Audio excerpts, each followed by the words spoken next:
Hello, creatives, artist, beautiful human. Today's YouTube is a very vulnerable one. As I have launched my new book, We Need Your Art, I have been incredibly transparent about this entire process. So I have been sharing my book sales, the ups and downs, like things that have delighted me, things that have been really hard to navigate as a first-time traditionally published author. And I think this is really important. We need to be very transparent because so much of the publishing industry is shrouded in mystery. So I feel very proud of myself for being so open. It has been nauseating at times. I haven't brought any of this to YouTube. So this is the first time kind of putting my experience on the table for this platform. And so thank you for being here. Thank you for witnessing me. What we're going to talk about today is how much I got paid to write We Need Your Art, which is my nonfiction book. She came out nearly 3 months ago now. She is a creative manifesto, a call to arms for artists and creative people everywhere. And she is my first traditionally published book. I have self-published multiple times, but as I said before, this is my first experience with the publishing industry. So I'm going to be taking a lot of this from my Substack, which I wrote a few months ago, and where I just detailed all the different things that happened for me and my own personal journey in getting this book deal. Okay. It hasn't been easy. I take that back entirely. It has been challenging to share my sales numbers because I wasn't a New York Times bestseller list. I didn't hit the Sunday Times bestseller. I was selling, like okay sales, and it was scary to share that publicly. But I have found it even scarier to talk about my book deal, like the actual payment that I got, like the contract with Penguin. And I think the reason why I've been so nervous about doing this is because, first of all, I've never seen anyone share what advance they got, ever. And so I feel silly and a little bit like maybe there's a very good reason why people don't share that. The other reason is because I got a really good advance, if I dare say so myself. And even when I say that, I'm like, well, maybe people will think I didn't get a good advance. For me personally, I felt that I got a good advance. I want it to be understood with the correct intentions. I'm sharing this for transparency. I'm not sharing this to brag. I'm sharing this as a piece of information that we all need to know as authors or people in the creative industries. All creative industries are shrouded in mystery for a fucking reason, because it keeps artists less powerful if we don't know what's going on with everybody else. So the more we talk as artisans in every single industry, the music industry, acting industry, and the arts, fine arts industries, like we need to talk more openly about money, because creators have been told to keep our experiences about the industry quiet, and it serves no one but the industry itself, but the corporate side of these creative industries. Anyway, I'm blabbering because I'm nervous, but I was paid $300,000 USD as an advance for this book. So for me, that was a lot of money, and I was fucking stoked. I played it very cool when my agent Amanda told me, but obviously I was like, that is an insane thing to be told. James and I went on a walk around the village after we got the call from Amanda, and I'll remember that walk forever. I have been on such a long journey of choosing myself before the publishers have chosen me, and I will continue choosing myself before anybody can choose me. But to be so obviously externally valued was a really big moment, a really special moment. And I know we're not meant to say that about like these sort of moments, but it was. I want to explain how I get paid.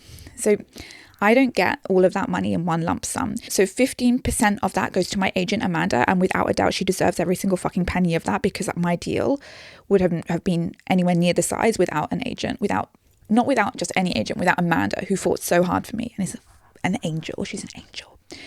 I love that my wins are her wins and vice versa. I love that we get to be creative collaborators on these sort of things. So I will get this money in 4 installments. One when I've signed the book deal, and then one when I handed in my completed manuscript. The third one came when the book came out, so on March 11th. And then the fourth one, I will get the final one, which is the only one I haven't seen yet. I will receive a year after the book is out. So I'm guessing around March 11th, 2026. Sometimes you get that last payment when the paperback comes out, which often also happens around the same time, like a year after first publishing. I don't mind those split payments at all. For me, it's great for taxes and it spreads out my income. As an author and a creative, my income's always like, oh, wow, and then fucking nothing for ages. And so it's easier for me to like spread this out over a long term. Royalties. So when will I earn royalties? So let me quickly explain. I'm sorry, I'm looking a little bit beyond you sometimes because I've just got notes because this part's a little bit more complicated. But I want to explain to you how royalties work in a traditional publishing setting. So a book advance, what Penguin paid me, is money your publisher will give you, the author, upfront when you sign a book deal. And it's like a bet. They believe your book will sell, so they pay you in advance.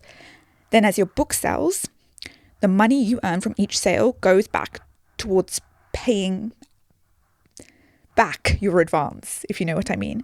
So once you sell enough copies to cover the advance, then you can start earning royalties. The tricky bit is that you don't get the full price of every book that's sold. You get a royalty, usually around 10% of the book's price. And I think I may actually get a slightly better royalty, but I'm not sure. So I'm not going to use my book for an example.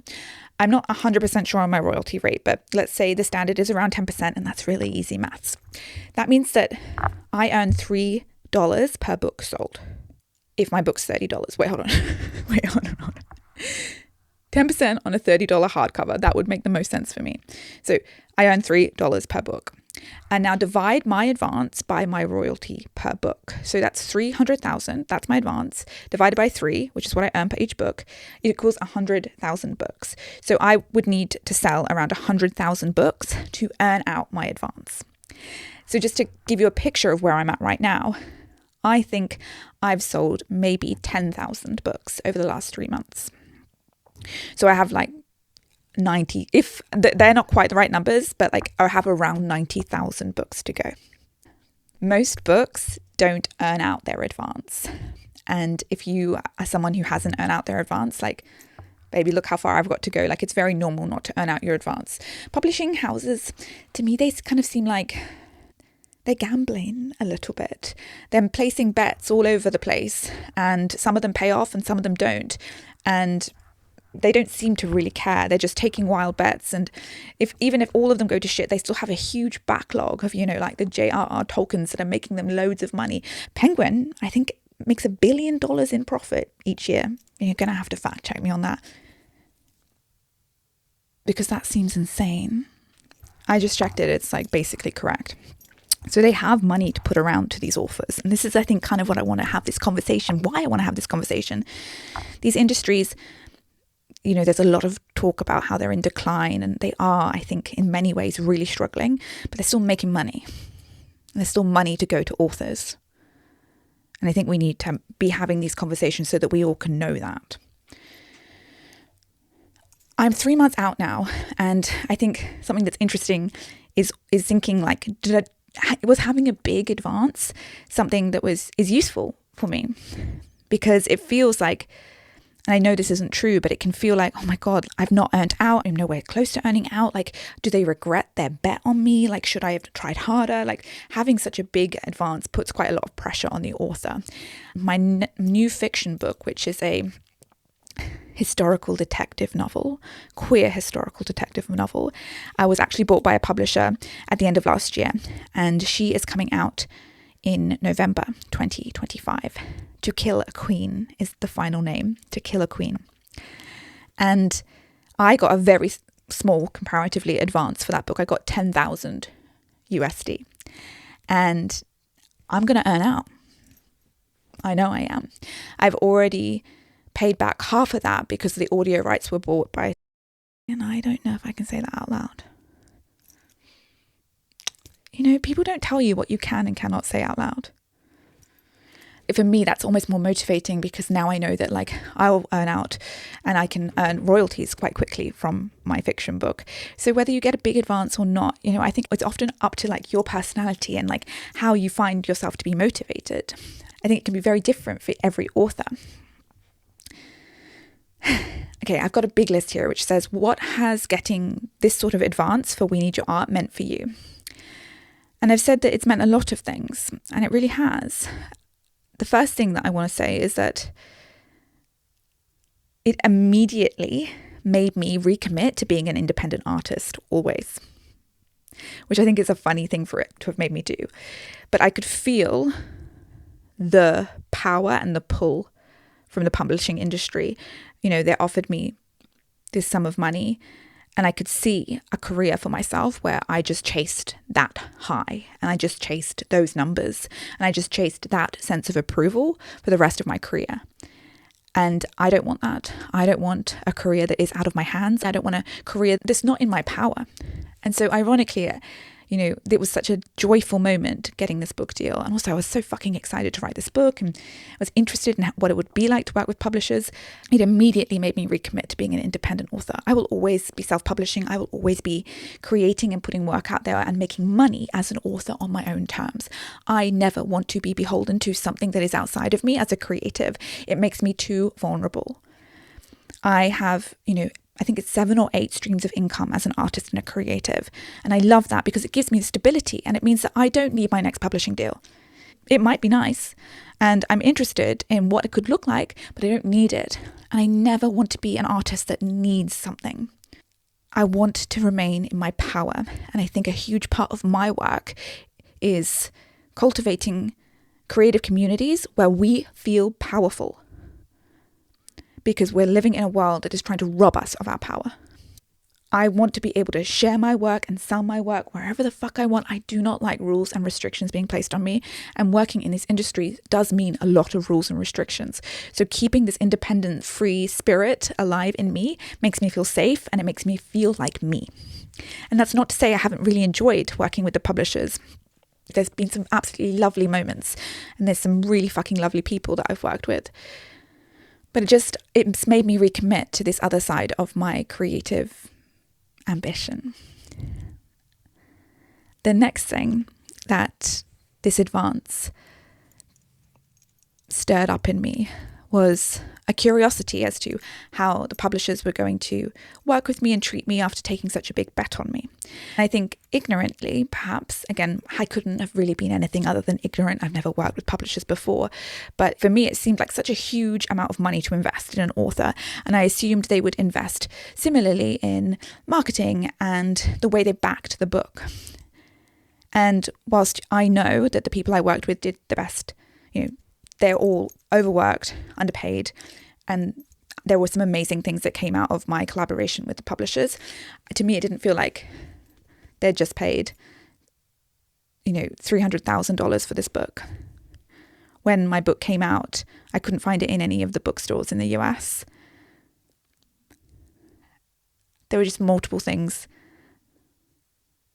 that were really hard, I think, to navigate. I don't know whether I should be saying this. You know, I don't want to shit on anyone. And I literally don't, because I met the biggest legends throughout all of it. And I also don't want to look like ignorant or foolish that I didn't realize that, like, I wasn't going to be getting like a huge marketing campaign, or I wasn't going to have my books in bookstores. I felt really embarrassed. That I didn't realize that it wouldn't be the case. Like, I've heard a lot of authors who really struggle with the marketing side of publishing. It's mostly on the author. And I was ready to market my art, and boy, baby, did I ever market my book. But I think I was still shocked, because I was like, they've taken a big bet. Whenever I had a meeting with the publishers, there were so many people there. I was like, oh, they're taking this really seriously. I'm guessing they want to help push this out there. But at the end of the day, you know, whilst again, this is a really hard conversation to navigate because I worked with absolute legends, it was just like not a huge marketing campaign. And that's totally okay. I did my job. I did it. I pushed for it. And I'm so proud of the way I've shown up. And I'm also super grateful for the opportunities that the publishers did get me. I think this was an expectation problem. And I think there's a huge expectation problem in publishing, where authors' expectations need to be managed really carefully, because we're vulnerable. We're the artists. And for those who haven't been through this process before, we're super fucking vulnerable. We don't know what to expect.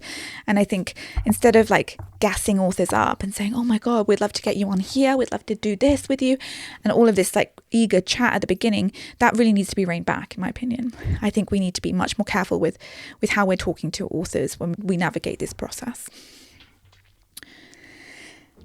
About, I don't know, man. Am I saying this stuff? I'm not sure. The final thing that I've written here is that this book deal has meant that I think about the next book deal quite a lot. And I don't love that. Because I think about how the publishing houses took a bet on me with this amount of money. And now I think about, well, would they take that bet again? And right now, I don't think they would, because my books haven't earned out and they haven't made back the money they've invested. And so I think about that a lot, and it's something I'm trying to navigate and I'm journaling through and I'm being kind to myself about. But it puts that little bit of pressure. Having that bigger advance gives a lot of pressure. I need to sell a lot of copies for the publishers to see me as one of their good authors. So these are some of my musings about my journey as a debut traditionally published author. It's obviously, all of this is really sensitive and I feel very vulnerable talking about it, but I'm very proud of myself for doing so. And I love when I see artists of all forms being able to talk about the industry openly. We should be able to talk about our industries openly. We don't need to be cruel. We don't need to be mean. A lot of the people who work in these industries they just fucking love the arts too, and they're working with broken systems. But I think in general, we need to be allowed to be critical, or at least just open about what it is like to experience being an artist in the industry. I'm going to go back and really look at my sales over the last 3 months and do a post about that as well. Again, it makes me nervous, but I'm very grateful and proud of myself for allowing other people to witness this journey. It would be so much more lonely, and I can imagine that my inner critic would run away a lot more if I didn't share this with you all. I knew as soon as I got that book deal that you were going to come along with me for the whole fucking ride. You are so important. You have things to give this world that are very, very valuable financially. You deserve to be paid for your art, and you deserve to be paid for your art well.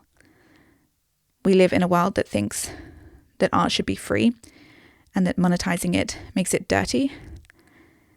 We live in a culture that thinks art needs to be kept pure, when art was never pure to begin with. It's messy human expression, and we don't need to coddle it and keep it free from value exchange. Your art is so valuable, and you deserve to be paid for it if that is what you want. I'm proud of us. I'm proud of you. Thank you for being here. Please like and subscribe. I really want to grow this channel. I really love getting to sit down with you, getting to cozy up and sit in my office and just be with you. And so subscribing particularly is it's a little gift to Amy. We need your art.